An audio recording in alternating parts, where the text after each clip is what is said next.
జగన్ మళ్లీ అధికారంలోకి వస్తే యువత తమ ఇంట్లోని ఫ్యాన్లకు ఉరివేసుకోవాల్సిందేనని తెలుగు యువత ప్రధాన కార్యదర్శి రవినాయుడు ఆరోపించారు. తిరుపతిలోని ప్రెస్ క్లబ్ లో మీడియా ప్రెస్ కాన్ఫరెన్స్ నిర్వహించిన ఆయన యువత పాలిట జగన్ ఉరితాడు అంటూ పోస్టర్ను ఆవిష్కరించారు.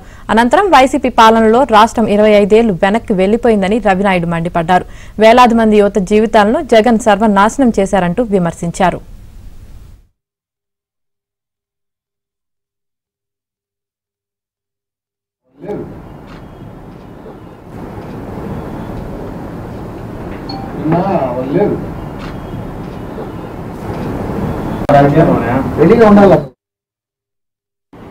జగన్మోహన్ రెడ్డి ఇంకొకసారి కానీ మళ్ళీ అధికారంలోకి వస్తే ప్రతి ఇంట్లో అతను గుర్తైన ఫ్యాన్కి ఉరితాళ్ళు రెడీ చేసుకోవాలి. యువతంతా రాష్ట్రంలో అభివృద్ధి అనేది పూర్తి స్థాయిలో కుంటుపడడంతో పాటు ఒక జీవిత కాలం నాశనం అయిపోయే పరిస్థితి 20-25 ఏళ్ళు ఈ రాష్ట్రం నాశనం వైపు వెళ్ళింది.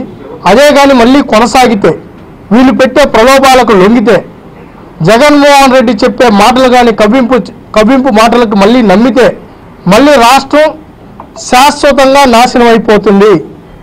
ఆంధ్రప్రదేశ్ సచివాలయం తెల్లారితో పేపర్ చూస్తానే తెల్లారితో టీవీలు చూస్తానే రాష్ట్రంలో ఉన్న ప్రజలంతా ఒక్కసారిగా ఏం మాట్లాడాలో కూడా అర్థం కాల. ఏ టీవీ కాదు చూసినా ఎక్కడ చూసినా ఇదే చర్చ. సచివాలయం తాకట్టు పెట్టడం ఏంట్రా స్వామి, ఇది సచివాలయం ఈయన ఏమనాలో కూడా అర్థం కావడంలా. ఎవరు ఇంతవరకు ఈ దేశంలో ఎవరు చేయలే పని జగన్మోహన్ రెడ్డి చేస్తాడు. సచివాలయాన్ని కూడా తాకట్టు పెట్టాడు. మళ్ళీ ప్రతి ఒక్కరికి మేము అప్పీల్ చేస్తున్నాం, మీ భూములు ఒకసారి చెక్ చేసుకోండి, మీ ఇంటి స్థలం ఎవరు మీద చెక్ చేసుకోండి, ఏ బ్యాంకులో ఎవరి దగ్గర తనఖా పెట్టేస్తున్నారో మాకు తెలియదు.